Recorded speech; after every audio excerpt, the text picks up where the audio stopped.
All right. Hey there. Welcome to the Titans of Publishing show. I'm Bill Davis, and here's Marc Harty. Say hi, Mark. Hi, Mark. Say hi, Bill. Hi, Bill. All right. So today we want to talk about something that's a little bit different, I think. It's not just about publishing, but it's about telling your story. And more importantly, or the interesting part to me is not just telling your story, but what people do, what marketers are doing wrong when they attempt to tell their story. So I'm going to let Mark do most of the talking. I'll interject when I have, something witty or smart ass to say. Um, but Mark's going to take it away and go ahead, Mark, and tell us what you want to talk about. Okay. Well, thank you, Bill. And, this does fit under the Topps Publishing umbrella, because obviously once you develop your story, you want to get it out there, right? I mean, you want to publish it, you want to share it, you want to get it out in as many places as you possibly can. So there is, so that's kind of like, I guess maybe looking at it from a syndication perspective. But what we're right now going to focus on is actually when you're creating your story, when you're developing it. And in that case, I want to share what really, I would say, you know, even experienced marketers and experienced agencies get wrong with story and brand story. Um, and it's this: the problem is when you hear the term "my story," you immediately think internally, okay, it's about me, it's about my company, it's about my accomplishments, it's about my message, it's about my mission, it's what I'm bringing to the world, and that's all great, but that's just one piece. Um, so I want to what? chime in real quick. What you just described is what most webinars are like. There's an hour-long webinar, Right. 45 minutes. The dude tells a story, and it's all about me, me, me. And I just really want you to cut the bullshit and get to the point. But if you're going to tell me your story, you got to tell me how it relates to me. Anyway, go on. Well, I mean, and that I think they do it because it follows a formula. I learned that in speaker training. It's what was it? The acronym was ETR, earn the right. So you establish your credibility in the beginning, and so people are just kind of pulling out that same playbook and using it. So I'm not saying don't create your story from your own individual perspective, because that's what makes it unique. Right. That's what makes it you. That's what makes it somebody can't copy it. They don't have your experience. They don't have your skills. They don't have your training. They don't have your life experience and your business experience. Um, where people get into trouble is they look at that as just one silo, one piece, one dimension. And in my experience, and this goes back a few years ago, and I can't take full credit for this. I developed this methodology with a colleague, and what we discovered is that there's actually three elements to a successful story. You with me so far, Bill? Yeah, I am, and I just wanted to kind of give a preview to those people who comment on this live broadcast. If you want what I'm about to tell you, go ahead and comment and say you want it. And what we'll do at the end of the show, give me some time to collect my thoughts and whatnot, but at the end, I will send you via Facebook PM a diagram that Mark's put together that's really pretty cool. That I think you are going to want it. So say want in the comments or something constructive. Anybody who comments is going to get the diagram. How about that? All right. So we're all together. Go on. Thank you. Thank you for that promotional message. Um, Absolutely. And a word from our sponsors. yes. And now back to your regularly scheduled programming. Yes. So let's unpack this a little bit. Your story is actually it's one of three pieces. Okay. So we've already talked about your story. We've already talked about some elements that make up your story. There are two other stories that are running concurrently that your story is going to intersect with and overlap with, and in some cases get overwhelmed by. And I can share some examples of current events so you can kind of see how this plays out in actual real-time reality. So we have your story or your company. That's one piece.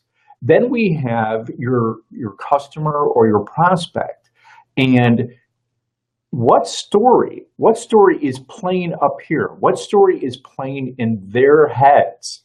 Because they're going to be judging you based on things that you may not have any control over. So before I dig too deep into that one, I want to give you the third story and then talk about how they all ideally come into some kind of alignment. So we have your story, we have your customer story, and then you have the story that's playing in your industry. So, for example, if you look at any kind of industry trend, there's a dominant story there. There's a dominant story, and I'll give you a quick example. I mean, this is going back probably. Bill? Do you know when the Apple Watch came out? Was that like 2-3 years ago? It's been a couple of years, but yeah, it's been a few years. Yeah, and it hasn't exactly lit the world on fire, has it? No, it's certainly not an iPod or an iPhone. No. No, and so what I had worked as a ghostwriter, and I did it was one of probably the best blog posts I've ever written. I interviewed user experience designers, and I was dealing with I was doing this on behalf of an app development company that had worked with all sorts of household names, and they wanted to position themselves as a thought leader. So we do this great blog post, and it has it is oozing credibility. But hey, guess what? You've got this story running in the market that Apple missed. Apple, golden Apple just missed the mark. So in retrospect, of course, I was working for a client. They didn't really take that into account. Now, I'm not saying the blog post should have all been around defending Apple, but it's just an example that every industry is going to have some kind of story playing that you're going to need to address in terms of your marketing. Does that make sense? It's almost like or analogous to overcoming objections in a sales process, right?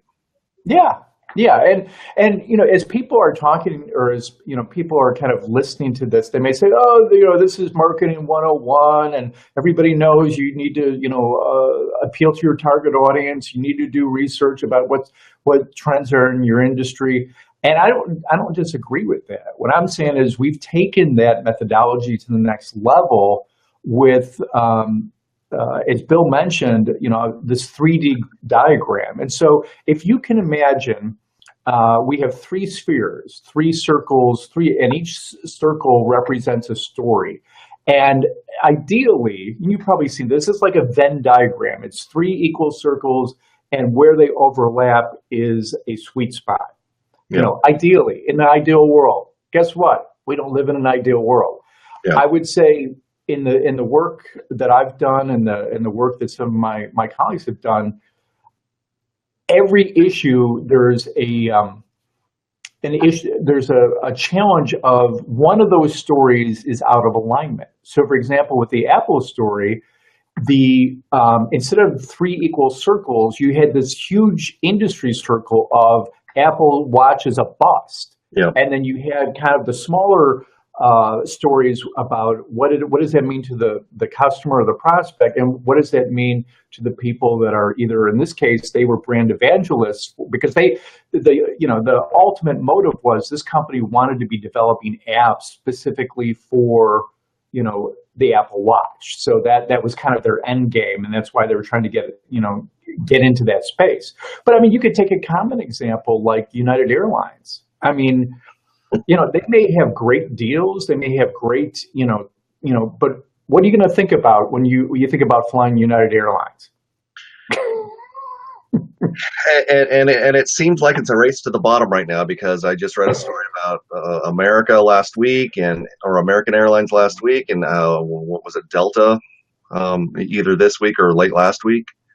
Yeah, throwing people off planes, and yeah, it's bad.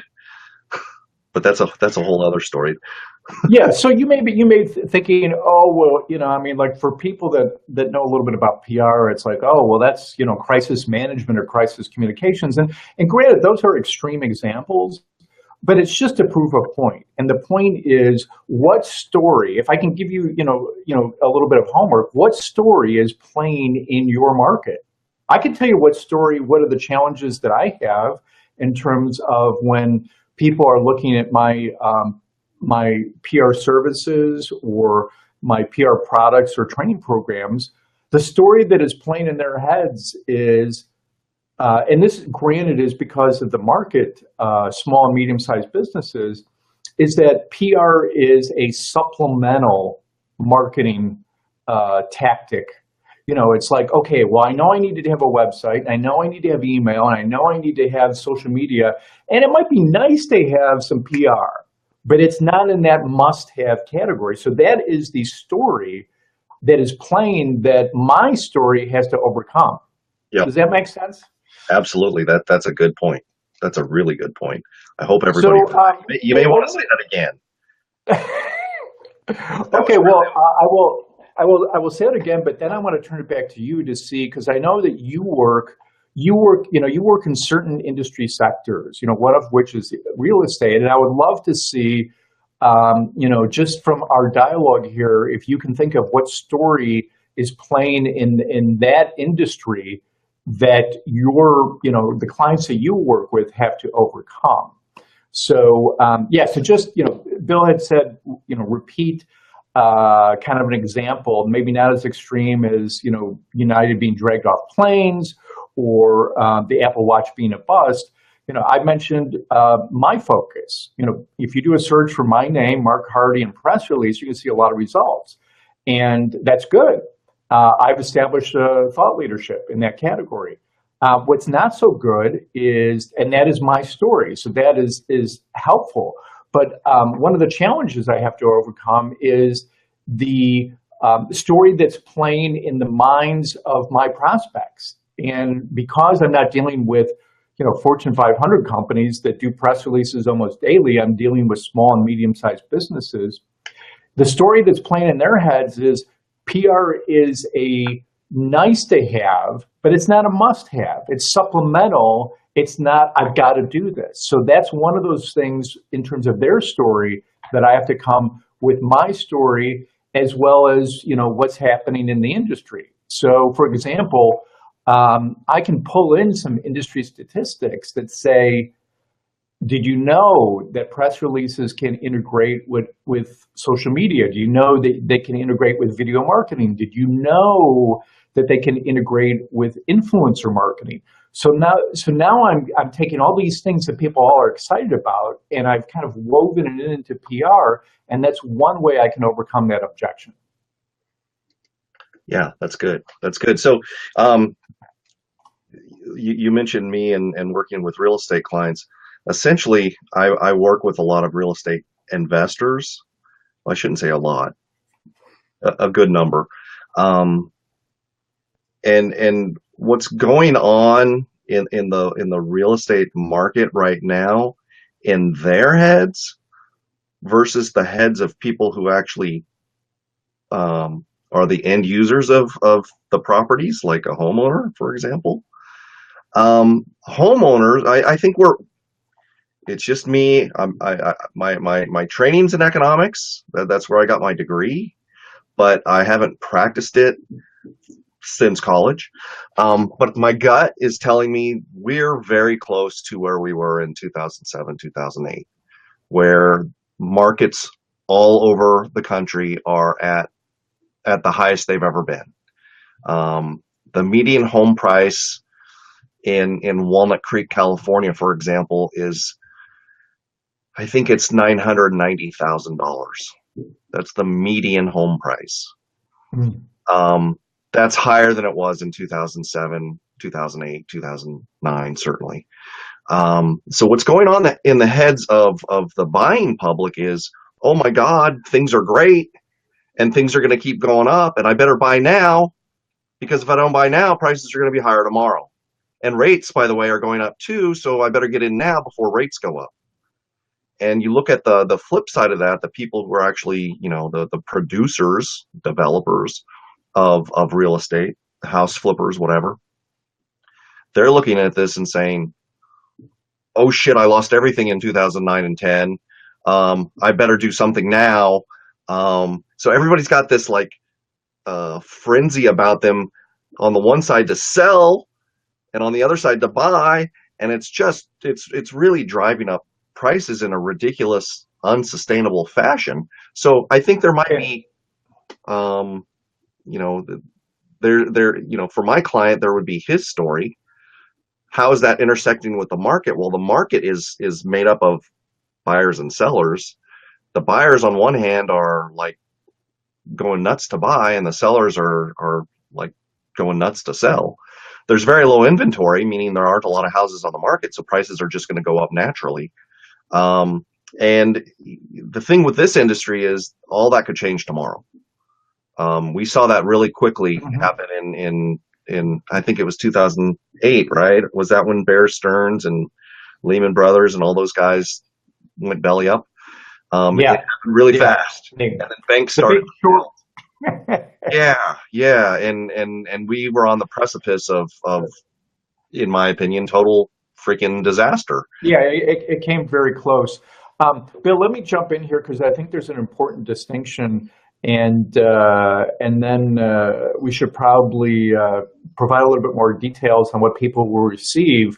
This isn't a hand-drawn diagram. This is a 3D rendering of a diagram that has some really interesting components. And I'll get to that in just a second.